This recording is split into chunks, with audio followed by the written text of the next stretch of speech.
just either the slightly different from what they are, when we talk, we see things are not normal.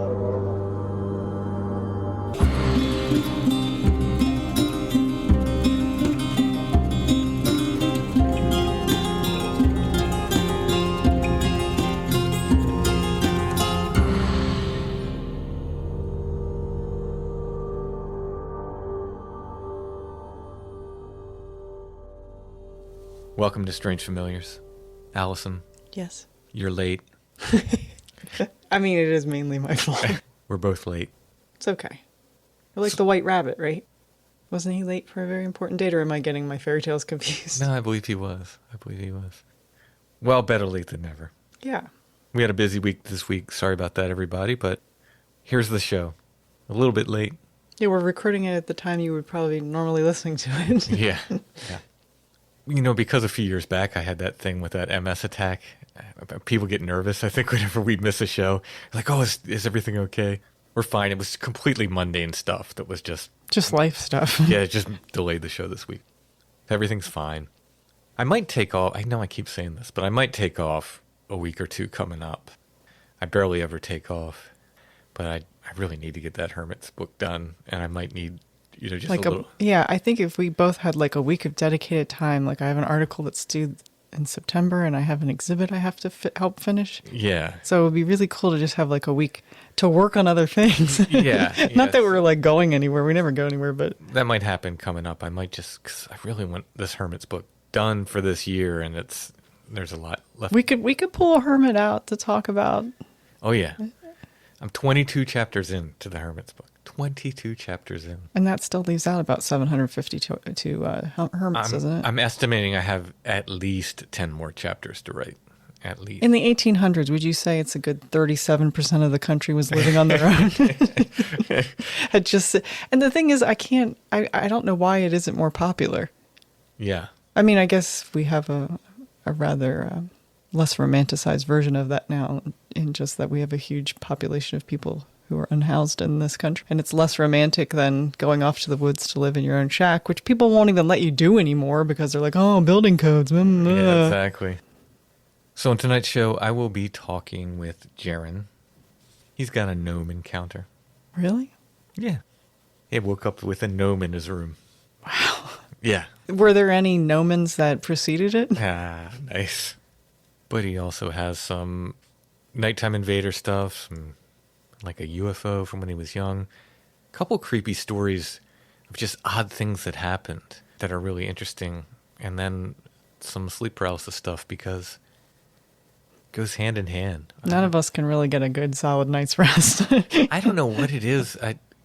People, sleep paralysis, everybody gets sleep paralysis, but the amount of people who have paranormal encounters that also have sleep paralysis is... In the Venn diagram, it's almost the same pie. Yeah, right? It's almost like overlapping circles. It's really, really interesting. We'll be talking to him in a few minutes. Patrons, I want to thank you. Thank you for your help. Thank you for your support. If you like what we do here on Strange Familiars and you want to help us continue to make the show and get extra content besides, you can become a patron. You can do it at Patreon. It's patreon.com/strangefamiliars. Or you can do a subscription through Apple Podcasts.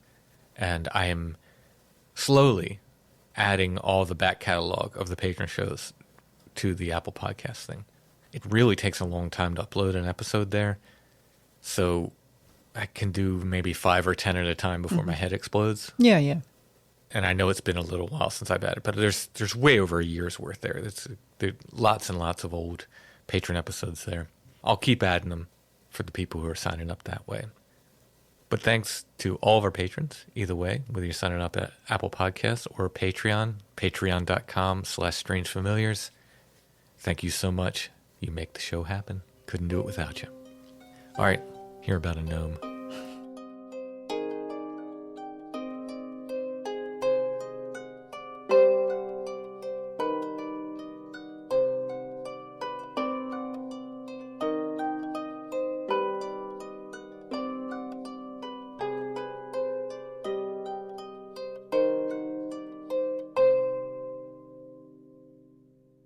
I'd like to welcome Jaron to the show. How you doing tonight?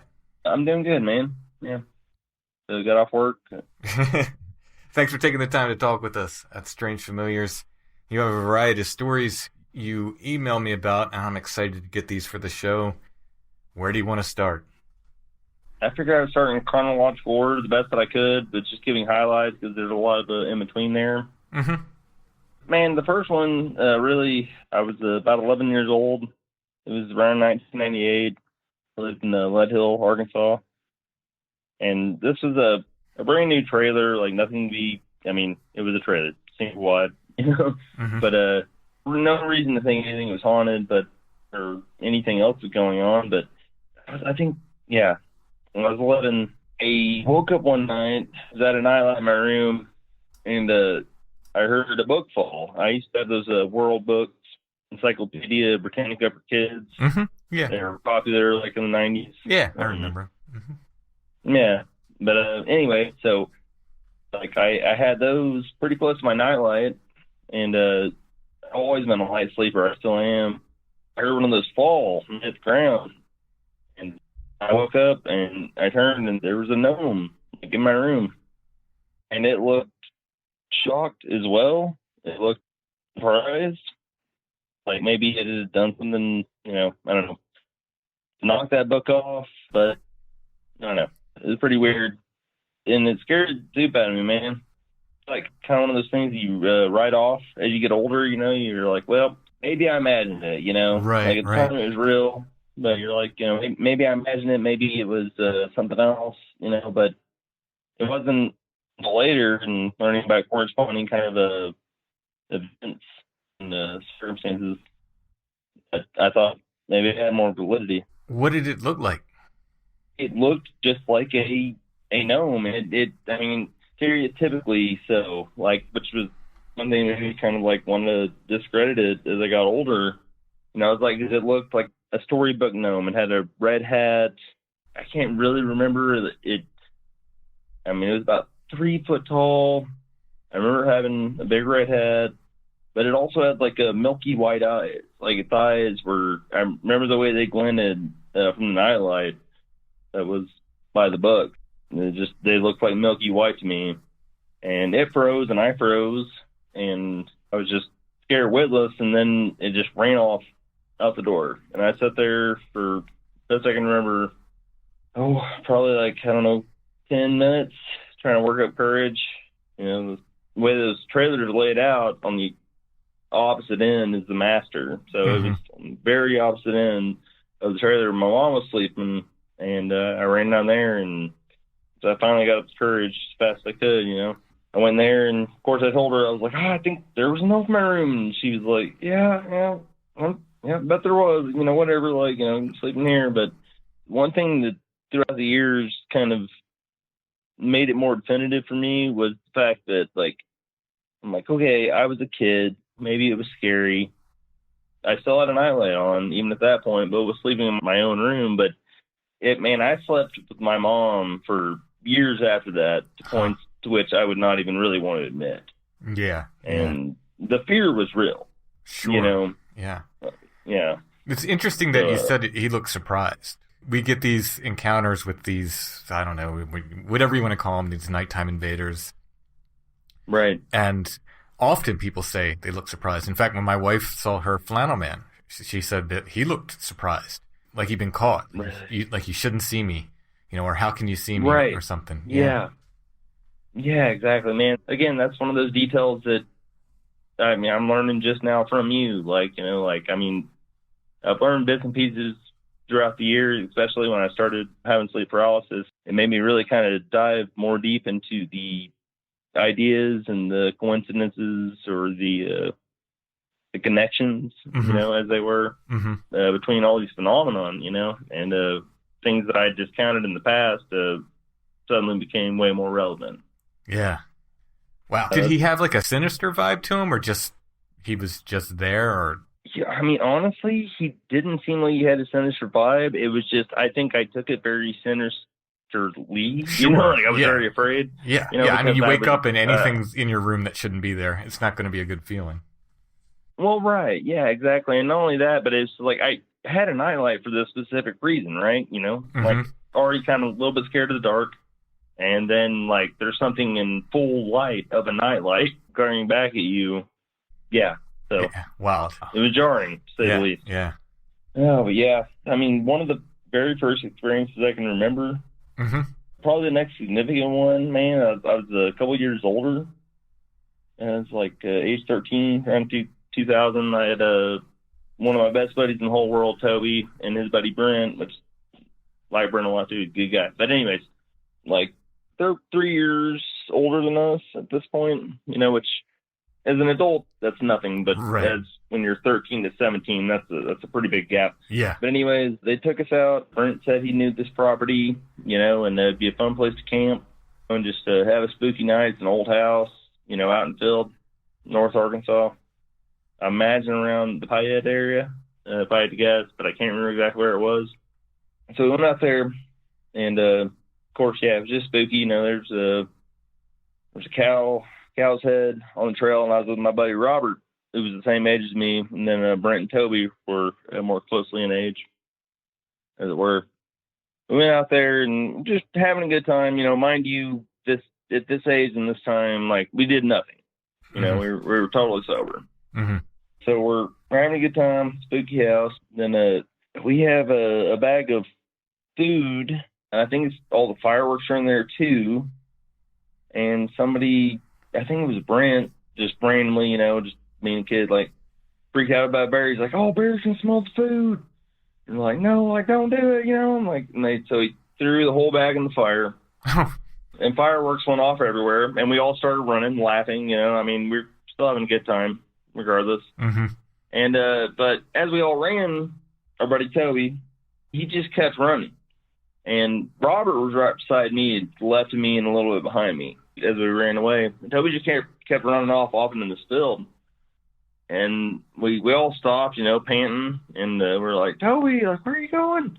What are you doing? Like, fireworks are off, you know. And he's like, I'm chasing Robert. And he turned around at that moment. He saw Robert, man, and his face turned white. You know, he was... Yeah.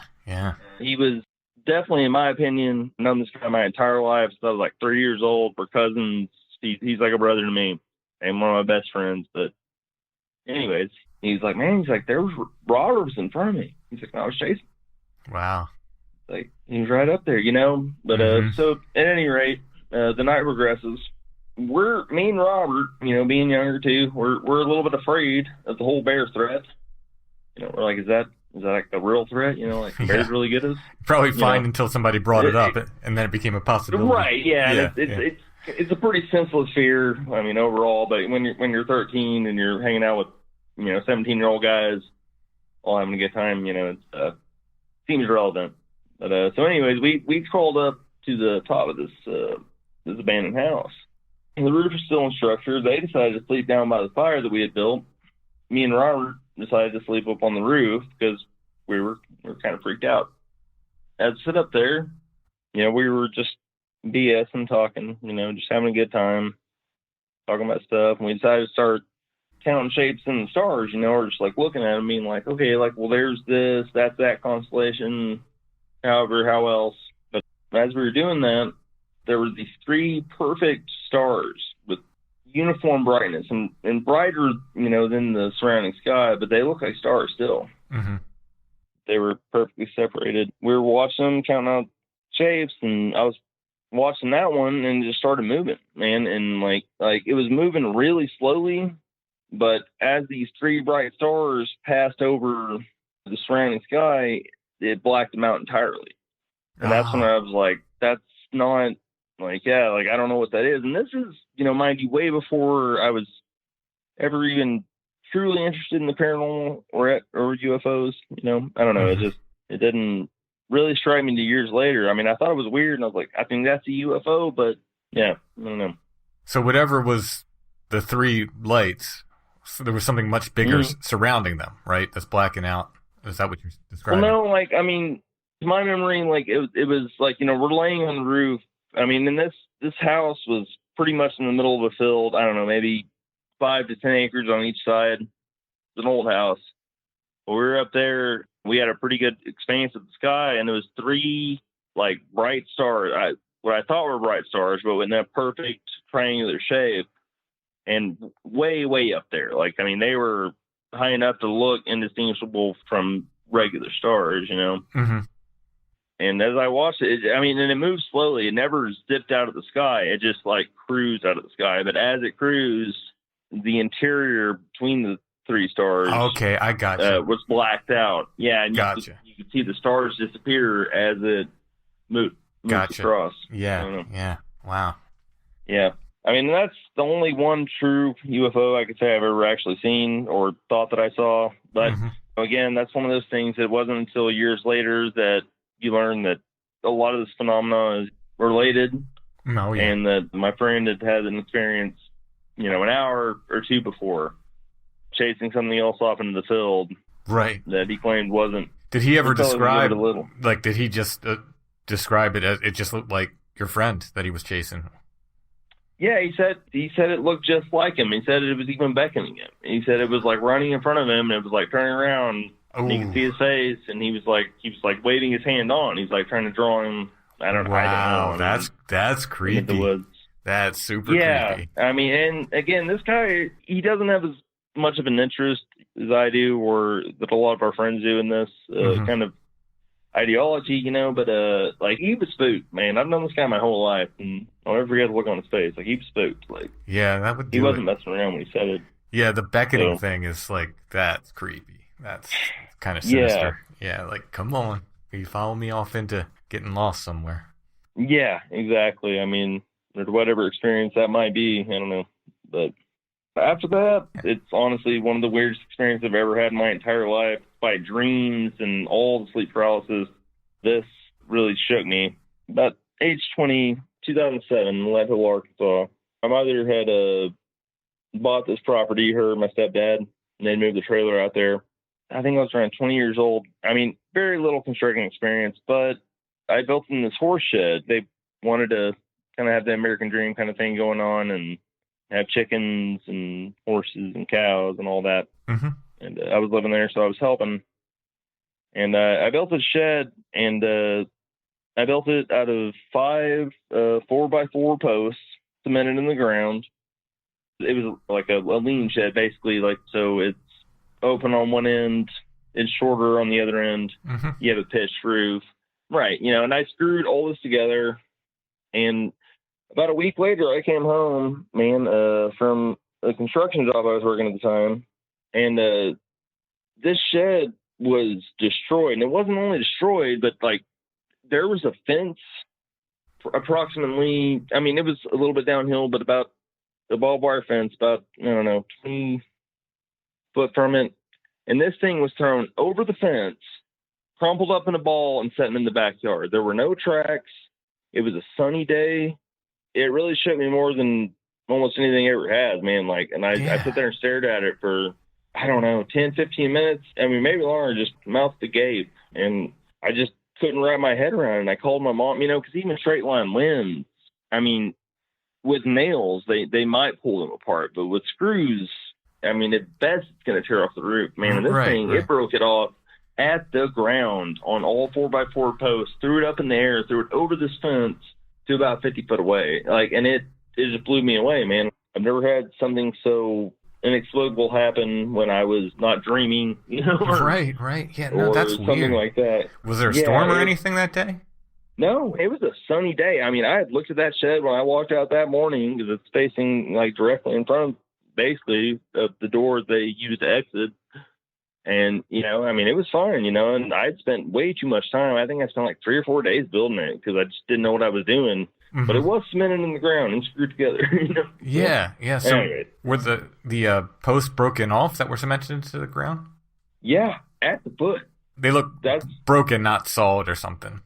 Yeah, no, broken. Wow. I mean, man, I 100% swear to that. Like, they were broken. Wow. And again, like, I didn't see any machine tracks around it or anything, but I can't imagine why anybody would. Yeah. I mean, especially with this place is at. Like, I mean, it's not, I mean, I don't know. But there was no rhyme or reason to it. Like I said, even like with straight line winds, which are a thing, especially on hilltops, they can take off roofs, they can do all kinds of stuff, man. Like, it was not only a non-windy day, but it was it was sunny and beautiful. And this thing was cemented in the ground and screwed together. Yeah. And it was broken off at the foot, and like I've maybe not the craziest story out there, but I don't know. That's a pretty weird one, because so if it's on the other side of the fence too, and it was wind, you would think it would have taken out the fence. Exactly. I failed to mention that, but yeah, that's the relevance of the fence is like, yeah, you would think even if it had broken and pushed it, it would have pushed it through this fence. Mm-hmm. But like it was over the top of the fence, crumpled up like in a ball, approximately 15 to 20 foot from the house, Wow. which was maybe 80 foot away, 90, I don't know. Did you rebuild it? I didn't. No. No. No, I think I ended up moving sometime after that, and my labors have been spent there. So did anyone rebuild it? No, I mean, but there's a chicken coop approximately in the same place now. Mm-hmm. But oddly enough, man, I bring it up just because of the relevance of the direction from that trailer, from the direction that chicken coop is facing. I was talking to my mom, and my stepdad, probably about 3 or 4 months ago, and to go see him. And my stepdad's a pretty tight-lipped guy. My mom will talk to me about stuff, like what's going on in your life, what's going on, wiggity stuff, like anything crazy, Mm-hmm.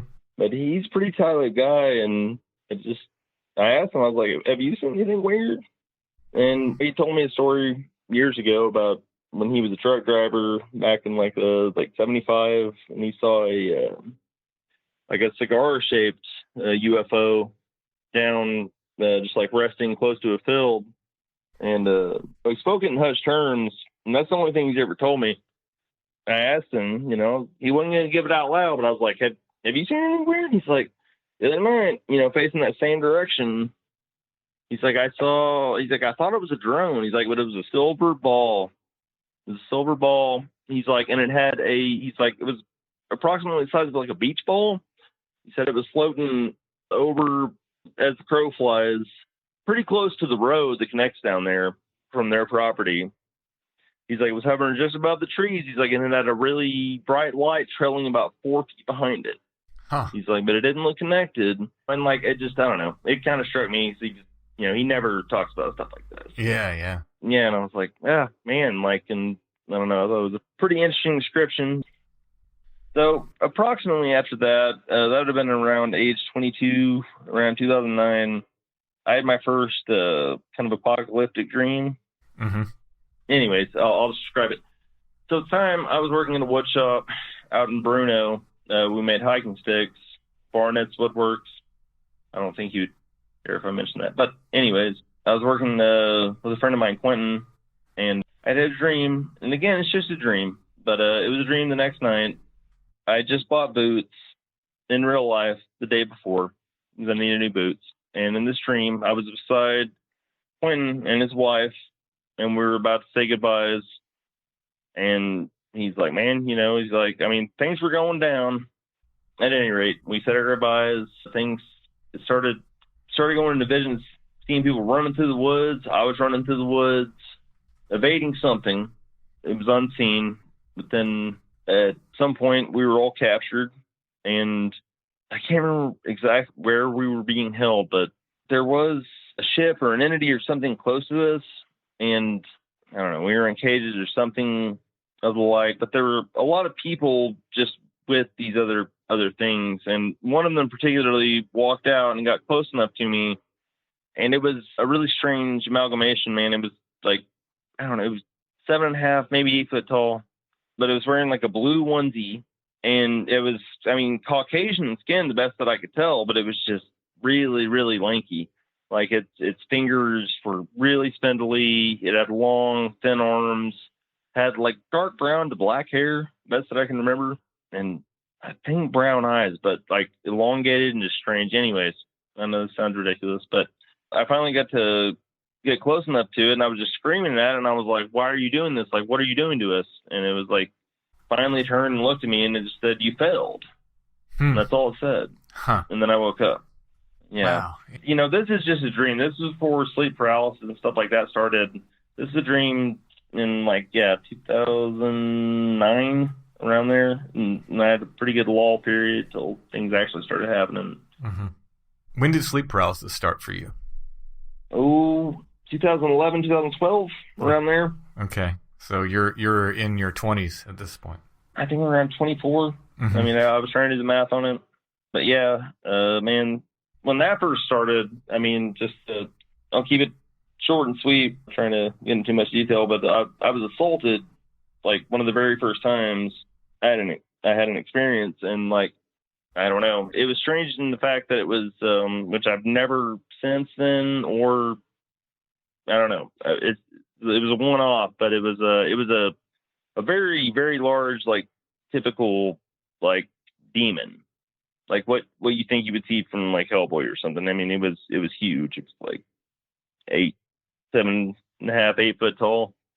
I mean, it was massive. But I had no real concept of sleep paralysis at that point. Mm-hmm. And, I was telling my friends, I was like, man, I've just been having these really crazy dreams, like really bad dreams, really real dreams, where I'm like awake on the couch, which, I mean, just as reference, at that point, I work nights for a company, for a warehouse. And so a lot of times I would just like hang out and sleep on the couch in the mornings. Mm-hmm. But at any rate, so like that's where those first experiences started. And that's what always blew me away about them is they were so real. I mean, they were just real in the fact that like the daylight was the same. Everything was the same in the room. Mm-hmm. Everything just like it should, except for at first it was just this one giant entity. And that was the one off of him, and that's the only time that's ever happened. But then I had a few separate experiences I can remember there in that specific apartment. And another one, they were black voids. They were like little balls almost. Like just, I don't know. I mean, probably 6 inches across. But they were just antagonizing. They were like pulling my hair from the edge of the couch. Just, I don't know. So they would interact with you, these entities. Yeah, absolutely. That would be fair to say that. Yeah. Mm-hmm. From your first experience, that big demonic thing was there. Your first sleep paralysis. Mm-hmm. Well, yeah, the very first one, and that was before. It took me a while to catch on, man. Like I said, I was having these experiences, and I didn't have a name for it, and it wasn't until like I'd really tried to start reaching out, mostly to the internet. To try to just be like weird, crazy dreams where, I just really didn't have a real good reference point for that. Yeah. Oh, yeah. No. When I was having it in the like late 80s, early 90s, I'm sure there was information out there, but, no internet. I didn't know what to even look up. You know what I mean? I didn't know what it was. Right. And it was just terrifying. Like it was years later I hear about sleep paralysis. Like, oh, okay, that's what was happening. But yeah, I mean, there's exactly, man. Like no one tells you when you're little, like someday you're going to wake up, you're going to be paralyzed, Be attacked by monsters. Yeah. Well, and like you said the paralyzed thing, man, I thought it'd be a good thing to touch on. It's like, I mean, with mine, I haven't ever heard any other people's experiences like this, but like, I don't have a necessarily like full paralyzing. Every time I wake up, I get a sense that I'm like really, really heavily sedated. Okay. Like somebody is giving me like a pile of pain pills. Right. I can barely move, but I can.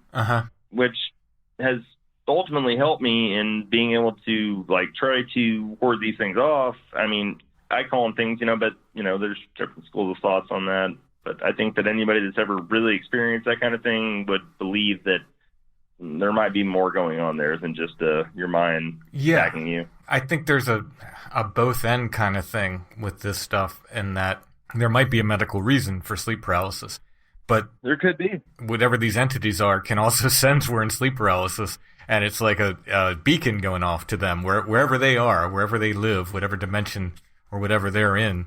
When we go into sleep paralysis, it's like, oh, okay, there's a guy we can mess with. Man, that's funny you mentioned that, because like when this first started happening to me, and this is again like 2011, maybe a little earlier, maybe 2012 or 2010, but anyways, like I got down this rabbit hole somewhere on the internet, and they were talking about Archon energy and how these beings can like take it from you if you're on your back. and like it's easier. It's like you're a beacon, and like so like I started sleeping on my side for years, and it worked pretty well. It wasn't 100%, but it really reduced the episodes. Yeah. But it is. I think it's a fear thing, you know, like these things, like, anyways, going off into deep water, but yeah. No, it's all right. Yeah, I've contemplated the same thing. Is like what do they want? They want something from us, and yeah, maybe it is fear. Maybe it is they get something from that energy or something. I don't know. And again, like in my experience over the years, like I kind of started going towards instead of, I don't know, just like a hate, like attack kind of thing. When I feel that coming on, and it's worked pretty well, man. Like whatever, but they don't like oppression. Like, you know, they don't like you to fight back.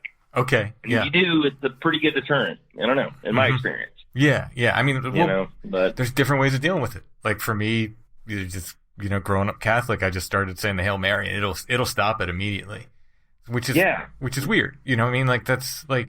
And other people aren't Catholic, and they have their own belief, and they use that, and it stops it. So I'm not saying like I have the key and the right answer. I'm just saying like that's what worked for me. So I definitely believe in God, and I believe in a Christian God. I believe there's, of course, a lot more going on in there throughout all the race in the world and time and history. I think it's interesting that regardless of what somebody believes, like the name of God or professing the name, you know, of Jesus, like has an effect across the board. Yeah. It seems. Which is interesting. I don't know. Yeah. I mean, when I get these stories that I've heard on Sasquatch Chronicles about, you know, guys having these really intense Bigfoot encounters, and then they're saying the Lord's Prayer or something, it goes from this intense encounter to the thing just turns around and walks away. I mean, that's right. Yeah. Something weird so there. Why is that universally helpful? Yeah. I don't know, like, something weird going on there, because if you're being attacked by a bear, you can say all our fathers you want, and I don't think that bear's going to stop. You know what I mean? Exactly. It says there's something else going on there to me, but I don't know. So when you're having these episodes, is there a point where you wake up, or do they just disappear and you're already awake? No, I mean, mostly, like, I mean, when I do have these episodes, and of course they do correspond for me personally, generally to around 3 o'clock in the morning, 3 to 4. But when I'm having them, like, no, I never immediately wake up. It's always like a struggle through the night for whatever. And then, I wake up in the morning and reflect on it and be like, I don't know. Like, what was that? Yeah. You know, what happened last night? So I guess the question is, do you think you're awake and experiencing these things, or these really intense dreams? Man, I don't know, like, I think they're real. I mean, and I think they're real just because I think they're different than dreams. And like, I have a lot of intense dreams as well, you know, and I can wake up and be like, that's just a dream. Right. I mean, even the alien dream I told you, like, I mean, as far as that was just a dream. Like, it was nonsensical, but it did have this really weird, profound kind of moment in it. Yeah. But anyways.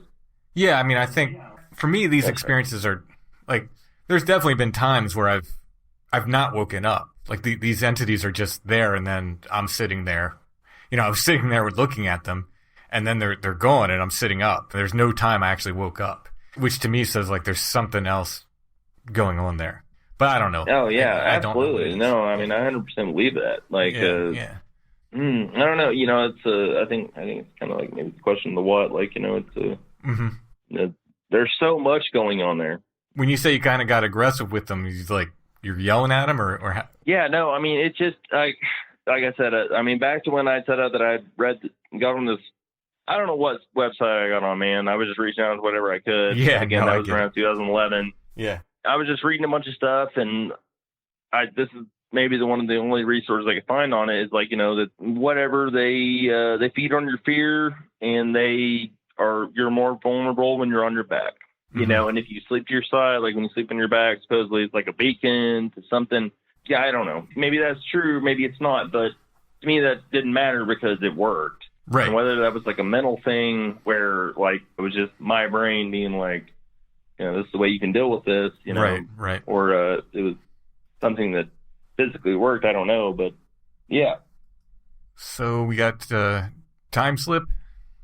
Yeah. So when I was about 13. That was about the same time that UFO experience happened with my buddy Robert and Brent and Toby. I don't know if I said their names before, but anyways. So Dylan, I had a friend Dylan. He lived down the street from me in Bergman, and this guy basically lived with me. Like, we were real good friends throughout from probably like, I don't know, 10 to 13, maybe more. Anyways, but it's kind of irrelevant. But anyways, he saved me all the time. Like, I mean, he saved me even during school weeks, like 4 or 5 days a week. And we would hang out in the back. My mom worked until I think about 5:30, and then or no, that's about when she'd get home. But anyways, so me and Dylan, we would always box in the back room of the house, same room actually where the elf experience happened. But anyways, we would go back there with these old boxing gloves and just pat around and stuff. And every day my mom would come in, same time, and go, "Boys, I'm home." And we'd come out, help her groceries, stuff like that. So one day we were there doing the same thing we'd always done. And like, "Boys, I'm home." And me and him, without saying a word to each other, we look at each other, we take off the boxing gloves, we walk out, and she's gone. I mean, nothing. And about 25 minutes later, she shows up. We're like, why'd you, like, we both questioned her. We're like, why'd you show up and then just, like, leave? Like, you could have at least said something to us. She's like, well, she's like, I just got home. I'm like, yeah, like, no, but you were just here. Like, we both heard you. Like, no. She's like, I don't know what you're talking about. She's like, I had to work late today. I just got home. I don't know. Huh. It was weird. There is I think it's called a Vardoger. It's from Scandinavian folklore. And it's a spirit that they call it a spirit predecessor. So it's where a spirit will sort of precede someone. You know what I mean? So we get a lot of stories similar to that, where Really? Yeah, that's crazy. Yeah, so it's amazing. Maybe who can say? But I mean, yeah, that's good food for thought. Yeah, I had no idea. Yeah, that's a different light to look through too. Yeah. If you look up, it's Vardoger, and I might be pronouncing that wrong. Yeah, it's a lot of stories like yours. Basically, people hear, people come home, before they come home, and then 10, 20 minutes later they come home and repeat the same. Interesting, man. That's great. Like, I kind of viewed it in a different light, but that gives me like a whole different sense of it. It's nuts. I'm gonna have to look that up. Well, what was your view of it? I don't know. I just, just from the little bit of research that I've done, like, I say that, but after 2011, 2012, that first sleep paralysis experience, man, like, made me really start trying to look more into stuff just because I kept seeing things that were connected. But I couldn't tell you necessarily where I got that information from. But it basically the idea, just like a time slip in general, like maybe a false reality, maybe a universal reality we're living in. Glitch in the Matrix kind of thing. Yeah. Okay. No. Well, that's way better put. That's actually, that's it in a nutshell right there. That's just the way I've kind of always viewed it. But that gives me a different perspective. Yeah. I want to look into that. I think time does funny things anyway, so that might be as likely an answer as anything else. Like, I think sometimes we get these echoes through time. I mean, Soraya, I don't know if you ever listened to Where Did the Row Go, but he has this really intense theory about basically something bad or something intense happens, and it almost echoes back through time in a sense, and people can have these what they feel are premonitions later or signs of it, but to him it's just like, no, because time doesn't work the way we think it is, they're actually picking up on these things that are happening in what seems to be the future, but maybe happening simultaneously. And I'm probably explaining that poorly, but no, you're explaining that perfectly, and I do know what you're talking about, man. Like, I mean, passingly, like, but yeah, I'm just stumbling over my words. That's pretty much what I was trying to talk about. But no worries.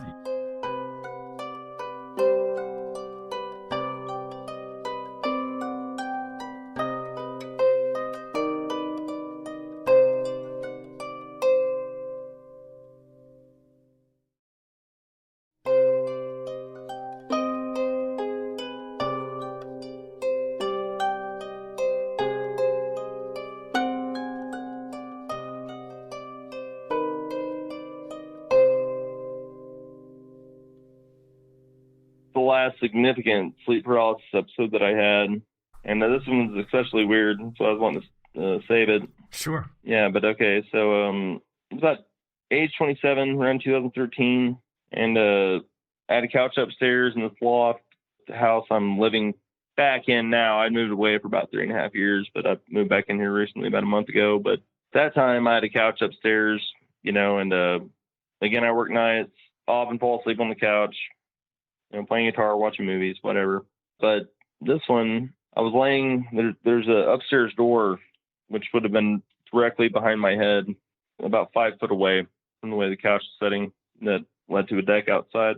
And I woke up, and unlike most of the other experiences I had, this one, the lights were all on. I fell asleep with the lights on. Mm-hmm. And so I woke up, everything was exactly as it should be, everything looked normal, but it sounds like an impossibly long zipper. I know a lot of people describe the onset of sleep paralysis in different ways. People will hear it as popping or as static fuzz, but this just sounded like an impossibly long, very loud zipper. Like it was 30 foot long. Wow! It was intense. Mm-hmm. And I'm laying there. I realize that I'm in it. I'm on my back. I'm on the couch. And the thing crawls over the top of me, just over the arm of the couch, directly above me. I don't know. It's got like a roundish kind of body, lanky arms, a smallish, like pointed shaped head. But it's very disproportionate. But it's also, what I noticed more than anything as it's crawling over me is it's got these giant sores like all over its body. Ugh. Got these big like open sores, which are hard to make out. The whole thing's like kind of out of focus, but it crawls to the other end of the couch and it sits there just looking at me. And at that point, I'm in it. I'm awake. I still can barely move or do anything, but I'm just like staring at it and it's staring at me. And I can't focus on its face. It's like shifting left to right. It's like it's out of focus, but its smile, and I think it is smiling. It's just, it's kind of drifting left to right. And it doesn't feel too intimidating, but it keeps trying to reach out and touch me, or touch my face specifically. It tries to reach out with its hand and touch my face, and I like weakly be like, get away, and just like hit it. And like, I mean, even the weakest of hit, it cowers and it kind of withdraws. And we go on like this for, I don't know, 2 or 3 minutes. Try to touch me. I'll hit its hand away. We'll go back in the corner. And finally, it just it crawls back over the top of me, directly out from which it came. Same path. I hear the large zipper again, and then there's nothing. Huh. And then I wake up the next morning. But that one specifically really stuck with me because the lights were on. I mean, and it was, I don't know. It was one of those experiences where like sometimes I think, and I don't know if you experienced that, I feel like maybe I'm somewhere else or even in my own place, but it's like things are a little distorted. Like I'm like, is that lucid or is that dreaming? Is that paralysis? It's like there's a lot of categories there. Yep. But that one was distinctly like I was awake. Like I had no qualms about that. Like I knew where I was. Interesting. Yeah, I think lucidity plays into this somehow too. I think there are times where we are maybe going lucid in the middle of these sleep paralysis experiments and we don't realize it and things like that. Yeah, I don't know exactly how it all weaves together, but I do believe it's related. Did you say that was your last one? I mean, honestly, not to just sound like a storyteller, but that was my last significant one up until about when I moved back into this house about a month ago. And that was around 2012, 2011, and 2011, 2012. So, I mean, I've had other experiences since then, intense dreams, but that was the last, like, lucid, full dream that I felt like I've had until up about a month ago. Okay. All right. I moved back into this house. But anyways, we can get into that or we don't have to. Do you mind if I ask how old you are now? 35. I'm going to turn 36 next month on the 13th. So the reason I asked that is simply because I read a book about sleep paralysis and the various other sleep disorders and lucid dreaming and stuff. It's a pretty good book called Nightmare Land, I think. I had the author on the show. But in that, I remember him saying, like, for most people, sleep paralysis starts dying off in your mid-30s. Like, you get less and less of it. That was the case for me, although to this day, I'll still get little hints of it. Not real extreme, full-blown, freaky sessions. Right. But I'll get hints of it. And that lines up pretty well, actually. Yeah, that's, I mean, I'd read a little bit about that myself, and that's pretty much going like that. But yeah, I mean, I had a weird experience just the other night, but it was different. Mm-hmm. Yeah. I tend to get more of these like big dreams. You know, they seem important, but they're definitely dreams, and right, that I can that I know I'm waking up out of. For instance. Tell me one of your big dreams, Tim, and I'll tell you one of mine. I had one recently that I was in the car with my wife and my daughter, and we were driving down a country road. It's actually the road I grew up on. It was called Dark Hollow Road, of all places. We kept seeing something in the sky, and at first I thought it was smoke. And I said, what is that in the sky? And I kept looking up, and I was like, no, it's kind of illuminated. And I'm trying to figure out what it was, and then I realized it was like a bunch of computer code in the sky. It's like we were looking at a computer screen. Whoa. And I said, oh, we're in a simulation. And as soon as I said that, all that text in the sky kind of congealed into one light, came above the car, and started drawing me out of the car, like lifting me up upside down. So I'm being pulled through the windshield, and I'm being lifted up. And I said the Hail Mary, came out of it, right? I wake up and I'm like, whoa. And my wife wakes up too, because I wake up, I'm saying the Hail Mary out loud in waking life, right? So I woke her up saying it. She knew something going on because I'm saying it. I wake up and I finish the prayer while I'm awake. So it's like, I woke up halfway through it or something. And the weird thing about that is within a few days of that, I started getting these weird, like, itchy patches on my leg. I ended up having to get antibiotics for them. And, like, no doctor could explain what they said, they gave a diagnosis and the antibiotics ended up working. But I went for like 2 weeks where I just thought I was having real bad dry skin at first, and then they broke out in patches, and I didn't even make the connection. I was telling Chad about the dream, and Chad's like, your legs, they touched you by the legs, they pulled you up by your feet, because it was on my feet and my legs. I was like, what? That's so weird. Like, I never made that connection. That's physical thing. And antibiotics took care of it. But yeah, that was weird because the doctor, I was like, what caused this? And they were first like, it was like one thing, then another, but they didn't really have any answers. Right. Aside from the doctor part, which is also scary. But like, when the doctor tells you, like, I've never seen this before, like, that's not what you want. But yeah, I mean, like, but just the correlation, man, like, like these things that at a passing glance seem innocuous. And I mean, light dreams, like, well, yeah, like he grabbed you by the legs, like now your legs are breaking out. You know, I mean, it's definitely not definitive proof, but it is strange. Yeah, you know? I remember the doctor. I mean, he did say he'd seen it before, and like I said, the antibiotics work. But he did say specifically, it's weird that it's happening on both legs at once. I was like, wow. And again, when he said that I had made no connection to the dream, it was only later that Chad mentioned the dream, and I was like, oh yeah, wow, I didn't even think about that. Yeah, that reminds me a lot of the stories I've written down. I mean, just because like a lot of this stuff, man, and like stuff like in little details throughout of them, I had no prior knowledge of it. I mean, as far as I could tell, maybe I picked it up from side hand, just watching TV or something, or like seeing something like that, but a lot of the stuff just felt like too spot on to shrug off. I don't know. Yeah. Too much of a coincidence. Right. That was the only time slip I've ever had. I also had an experience and man, on my list here, like that's like my first experience, but only because I don't know, I can't predate anything beyond that. But and again, I thought it was nothing. I thought it was just my own consciousness, but when I was like 9, again, hanging out with my buddy Toby, who was also there for, he was the one that was chasing Robert in the UFO dream. That man is like a human ninja. And we would always used to jump on the trampoline. And he was crazy, but like I'm like a human lump.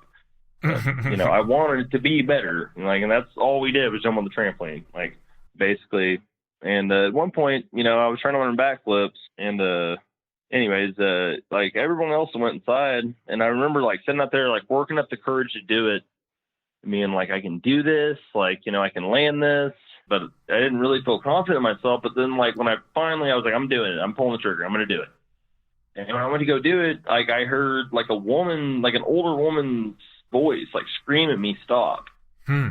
And it stopped me in my tracks. And I was like, it was just like, it was overwhelming, you know. And again, over the years, you look at that back and I'm like, it's probably my consciousness. It's just something that I've made up. But then I've heard a lot of other stories like that, you know, and it's always, people describe it in the same way. It's like, it's not your voice. Sometimes it's a male voice, sometimes it's a female voice, but it's definitely not yours screaming back at you. Mm-hmm. Yeah. So. Did you end up even trying the backflip then? Oh, no, man. I thought in my place. I mean, years later, I think I tried it. I remember going in and telling my friends about it, and they were like, "Oh, that's weird." You know, I'm like, it was weird. Like, I don't know what that was. Yeah, but I mean, but maybe it stopped you from doing something that was going to hurt you. Exactly. Yeah, I mean, and that's what I think. You know, I mean, similar stories. I heard a story recently. I don't remember where I read it, but yeah, it was a woman with her child. Pretty typical story. Light turns green. They go. They hear someone yell stop, and it's the action of that voice that makes them like even stop for a second and be like, what was that? Like, that was not from me, you know, that was not from anywhere. And then see a semi blow through. Yeah, I had a guy, the show hasn't been published yet. I recorded the interview with him. It'll be coming up in the next couple weeks. He tells a story about being stopped at a red light, and it turned green, and he said, I don't know why. He said, I just didn't go. And a second or two later, this car blows through the red light going the other direction. He said, you know, totally would have T-boned him. And he said later on, he was talking to his wife about it, and his wife said, yeah, I asked you why you weren't going through the light, and you said, I don't know why I'm not going, but I'm not going. He has no recollection of talking to his wife at all. Oh, man, that's really interesting. Yeah. Like pointing out on the entirely different level. Yeah, like, exactly. Yeah. Not only, interesting. We could talk about this mushroom story. We'll just tell it like it is. All right, man. Yeah. I don't know. I hope even just talking to you the little bit that we have, like I said up before, I'm an open book, man. Like, I mean, this is 100% the greatest story that's ever happened to me. So people can take this as they like. The hallucinogens were involved. Exactly. Yeah. So, can I give a little bit of pretense to that? Yeah, sure. Yeah. Okay. So, I mean, of course, like many people, man, I've experimented throughout the years, but by the time this has happened, and I have it written down, I think this is around 23. You know, I'm fully unaware of how these kinds of things affect you. I mean, not necessarily being thrown for a curveball in any way. At this point particularly, I was with a friend of mine. It was a very, very small amount. And I'm talking small, like 1.2 grams small. It's very, very small. And it hit me differently in a different way at that time. I mean, regardless of my past experiences. And so I'm laying on the couch. There's a fire going in a fireplace. Just keep going. But we're both just sitting there, listening to music, laying on our backs, as you do, having a good time, trying to. And suddenly things become much more intense. I mean, you know, and again, what do you expect, right? You know, this was different, man. And again, I would like to preface this with saying, like, man, I'd never heard of shadow people in my life before this. I had no idea the concept. So I didn't really start, looking into this stuff until later. But there were these three beings in the room that appeared, and they were in the corners with firelight flickering, you know, and of course that could have been just bad lighting. But the forms were different. It was blacker than black. It was amalgamations of people, and there were three of them. And I'm, again, at this point, I'm just like, just, you know, I'm having a good time, you know, whatever, this crazy, seeing this stuff. And they started talking. More accurately, they started arguing, as best that I could tell. And I could hear their voices, and they were like, da, ooh, da, ba. Like, I mean, again, like from The Mummy with Brandon Fraser. Like, it seems ridiculous, you know? And I'm sitting there, again, just being like, okay, this is crazy, you know, whatever. I've never had any kind of experience like this, but this is obviously just an experience. And but then they started doing something that totally changed my mind, is they would argue best that I could tell, they were arguing, and then they would harmonize. Oh, wow. And they would all sound off like 1, 2, 3. They'd be like boom, oh. Wow. And when they did, I mean, I couldn't swallow spit. I couldn't see straight. It felt like somebody had a 15-inch bass drum next to my head. Wow. Like, I mean, like they used to those old kicker competitions, like when basses were popular in cars. Like, yeah. it was insane. And like, I couldn't breathe. I couldn't see. It was a total physical experience on my body. Wow. That was scary and really intense. And I thought I got a sense that one of them was defending me. I don't know if that's true, but it sounded like one of them was arguing with two of them. But then when they would harmonize, I just felt like they were trying to like pull me apart to my atoms. I don't know. Wow. So when they would do that harmonization, how long would that last? Approximately. 10 seconds. Okay. 10, 15 seconds. Mm-hmm. I mean, longer than I could about hold my breath because, Mm-hmm. I mean, I literally couldn't breathe. I mean, and I couldn't see. Mm-hmm. I couldn't swallow spit. I mean, it was like being rattled to your core on every in every sense of the word. Did it seem like it got loud in volume, or was there just something else about that note, that, harmonized chord, or let's say? Man, that's a good question. I definitely felt like it got louder. Mm-hmm. I mean, maybe not like, it definitely wasn't the volume that was rattling me apart in the sense, but it was the tone of it. Okay.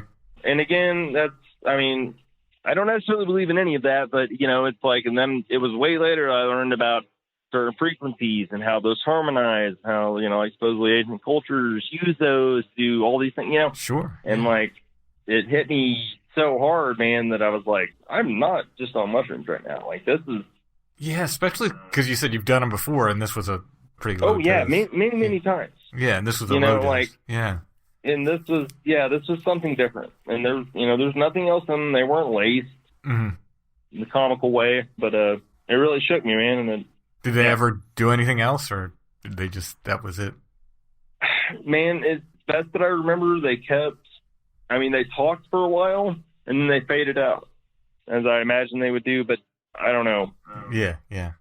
That's my only real experience with shadow people, except for when I have sleep trials and stuff, like those don't necessarily appear to me as shadow people. They don't feel like that.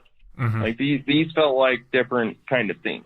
But I did have a dream, and again, this is a dream story, but I'm gonna throw it out there anyways. And this dream was pretty innocuous. I was going through a lot of different settings and stuff. I mean, nothing really of significance, but I was sitting in this couch in this house at some point, and I saw what I perceived as a shadow being materializing like in the corner.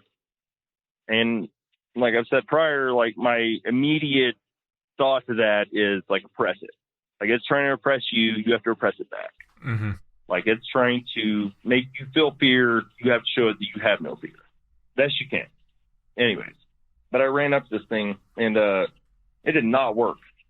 And it grabbed me and it yelled again in kind of that similar kind of language kind of thing. I remember like when I tried to run up to it, it was like two magnets like opposing each other. Like I saw it in the corner of the room. When I ran to it, it felt like it pushed me back on an electrical level. I don't know, the best I can describe it. Mm-hmm. But yeah, but then after it did that, like after I bounced back, it grabbed me and it like pulled me right up to its face, which was just blackness. I could almost make out some eyes. And anyways, but and it yelled at me a lot, and then it threw me. And when it threw me like, I don't know, perceivably, through another dream, through another dimension. But like I went through the room that I was at, and it threw me into a cabin, best I could tell. But like when it threw me, it physically threw me. Like I landed in the kitchen and I smashed into the stove. And I remember like walking around that cabin and that goes into kind of lucid dreaming. Like I knew I was dreaming at that point. Mm-hmm. But I didn't know. I remember looking outside and seeing the sun was setting and there was about 2 inches of snow on the ground. It was early December, but it was one of the most realistic dreams I've ever had. And I walked around this cabin, went back in the back bedroom, The guy had flannel bed sheets. I imagined him as a guy. He had a gun rack beside his bed, and I just like kind of cruised around in there for a little bit, and then I woke up. But again, the shaking thing about that was like the throwing, like Yeah. the thing threw me. It threw me. It griped me out and then threw me. Yeah, that's why I'm I'm like, threw get you outta right here. into another dream. That's crazy. Yeah, or a dream, or adventure. I mean, I don't know. Or Right. I mean, Yeah. I mean, Another who knows? I don't know. But- another place. and it's probably just a dream. Yeah. Yeah, I mean, again, I'm very big on the belief system of look at everything and believe nothing. Mm-hmm. You know? Yeah. Yeah, but that's so, wild. I mean, I don't know what it was. And he had the same kind of blacker than black appearance as the other ones. Yeah, I mean, very much so. Although for some reason, I got a distinct feeling this one was female. Which, I don't know. Interesting. Yeah, man. Now I'll give you one more. And again, this is going into dream territory. Mm-hmm. And, of course, like, you're the only person I've really said these out loud to besides Joseph. Not necessarily out of embarrassment, but just because, like, I mean, it's just, you know. Oh yeah, no, yeah. I do this for yeah, a living, just, so I'm a lot braver about talking to anybody about this weird stuff. But before I did it, for a living, it was just not something I talked to anybody about. I keep my mouth shut. All right. Yeah. And man, and I really appreciate you sharing some of your experiences with me. Like that, Sure. that helps.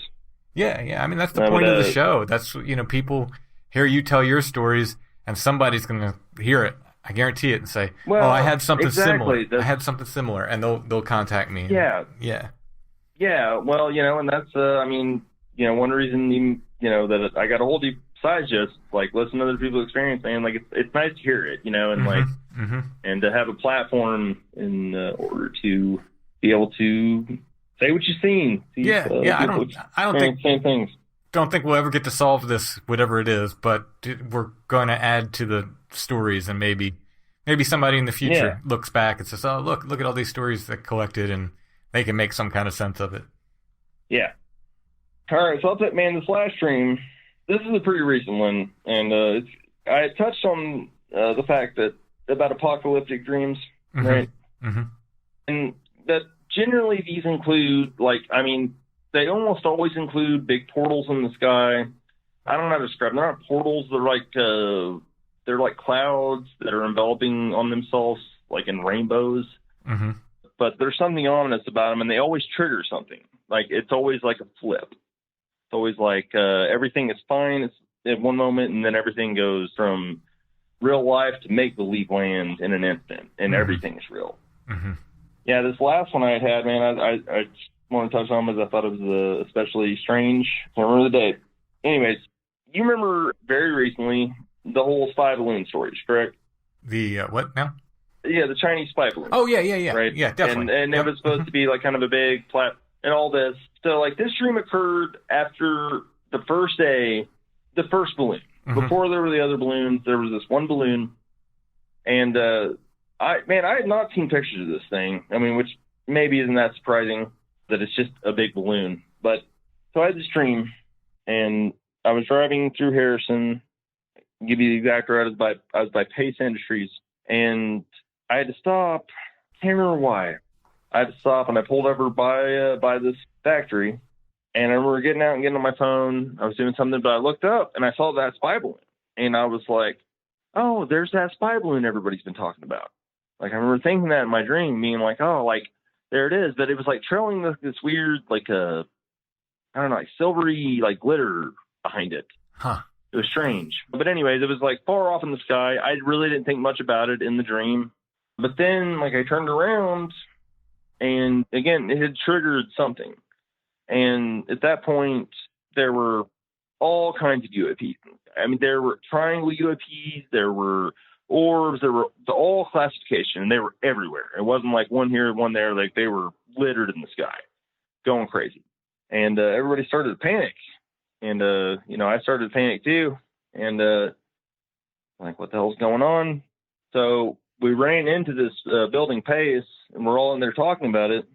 And again, comically, like this text starts appearing on the wall. Like it's pretty small. It's probably like, I don't know, like 12 inches by like 2 foot, and like, a foot by 2 foot. And it's some Bible verse. And I can't remember it. I can't remember how to read it. I remember reading that first and seeing it and being like, that's weird. But then this just like full blown like doomsday clock appears below it. It's it's got like a month, date, year ticker on it. Oh, wow. And it starts ticking off.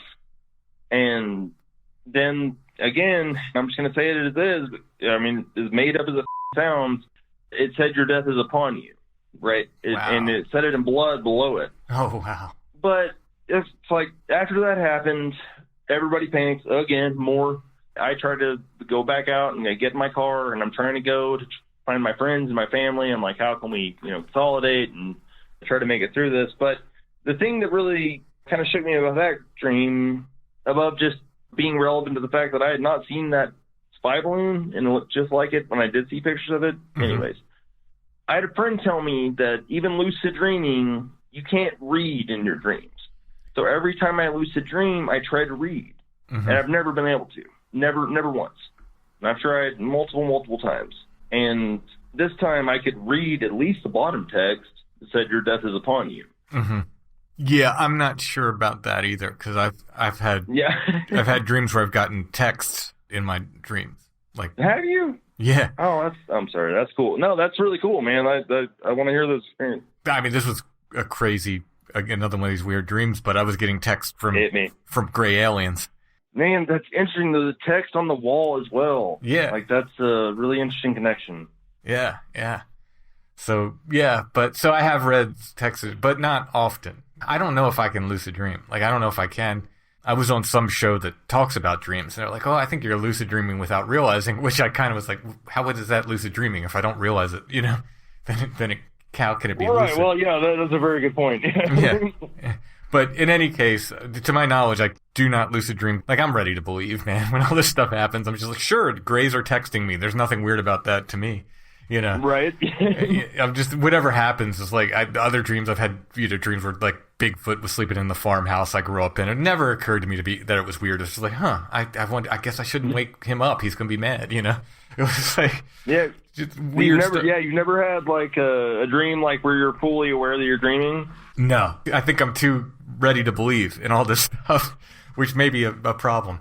But in any case, so I've had at least the one dream where I've read. I feel like there's been others, but I know, that's from recent memory that I've definitely... No, dude, that's incredible to me. Like, it's like, I don't know, I mean, lucid dreaming, I mean, it's not something I can control whatsoever, and I've only had like a few episodes where I would say like I was truly lucid dreaming. But yeah, that texting alone is, man, that's crazy validation for me. Like, pursue it more. Like, yeah, I'm gonna do it. Like, yeah. So, wow, yeah, that's a wild dream. You don't remember what the doomsday clock said? How many days we have left? I don't remember that, and I don't remember what it said above it. But like, I mean, I do remember that above the clock it wasn't in blood like it was below the clock. Like, and I remember even thinking that in the dream that it was like comical.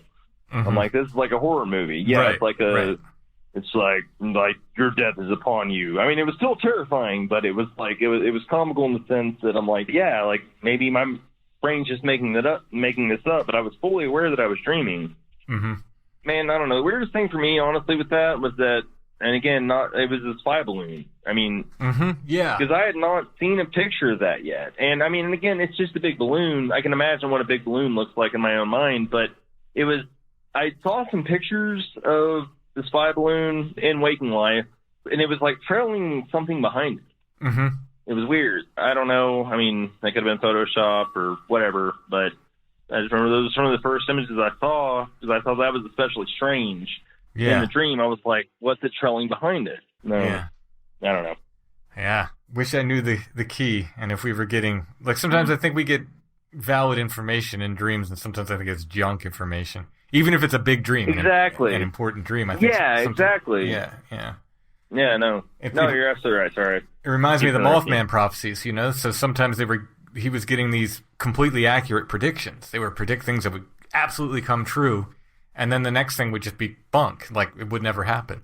And they never knew what was true, what was going to come true, and what was not, because some of these predictions were true, and some were just like wrong.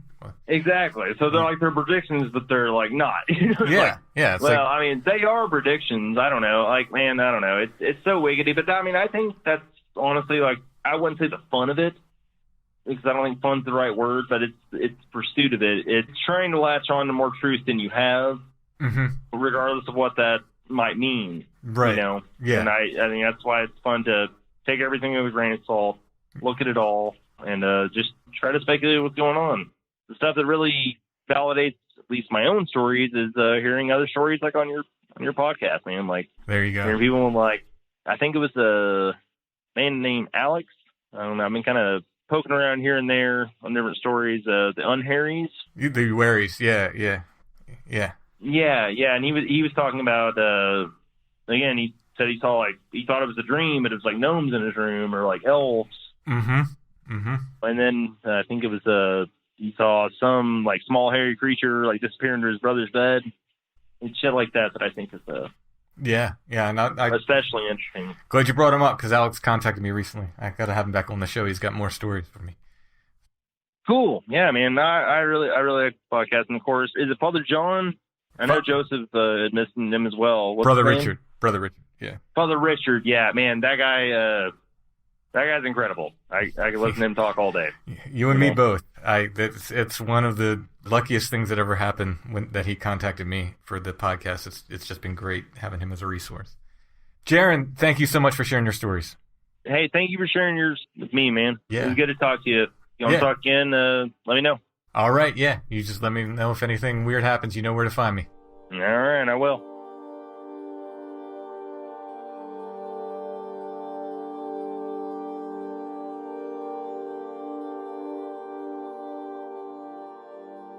Well, because of our new antique stand, I think you've spread our curiosities too thin.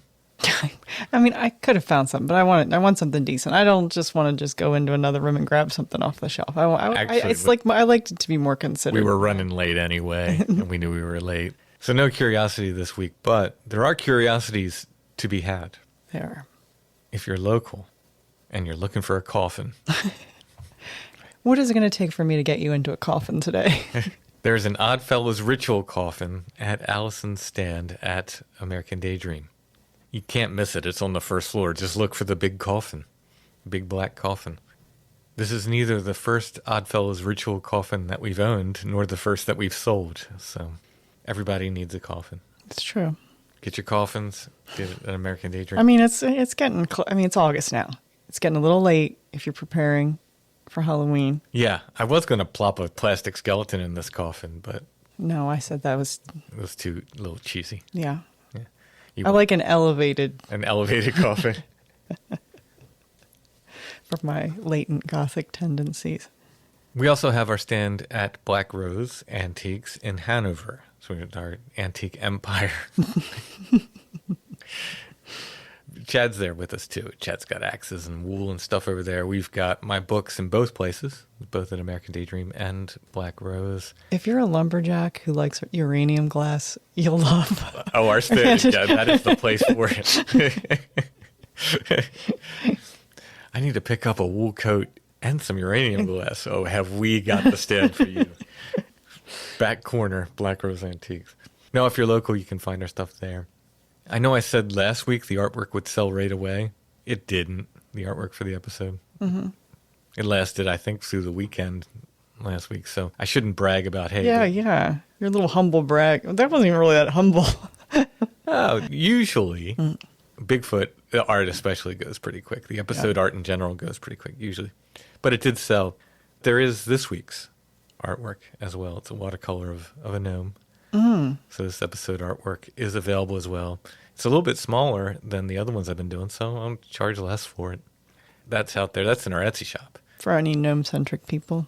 Go to the show notes. You'll see an image of the original watercolor. If you click on that, it'll send you over to our Etsy shop where you can purchase that artwork. Also at Etsy, we have previous Curiosities of the Weeks. Mm-hmm. Curiosity of the Weeks? Curiosities of the Week. Yeah. Previous Curiosities of the Week. Those that are left. Other artwork I've done, both originals and prints. You can get all of my books there. You can get some of my music there. And the paracord rosaries have been a big hit. I really like making those. It's very kind of like meditative experience making them. I really enjoy that. So I'm happy that they are selling. So you can get the paracord rosaries there as well. They're under the Flower Path section. If I sell out of the rosaries, just keep checking back because I'll make more. I'm making them as they sell, basically. Our Etsy shop name is Lost Grave. If you type in Strange Familiars at Etsy, though, you should see our stuff come up. Check everything out there. There's also Strange Familiars t-shirts and stickers and more. All right.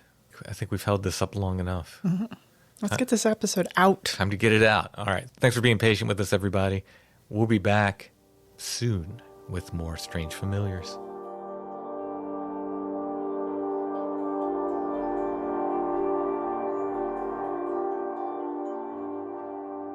Strange Familiars is a production of Dark Holler Arts.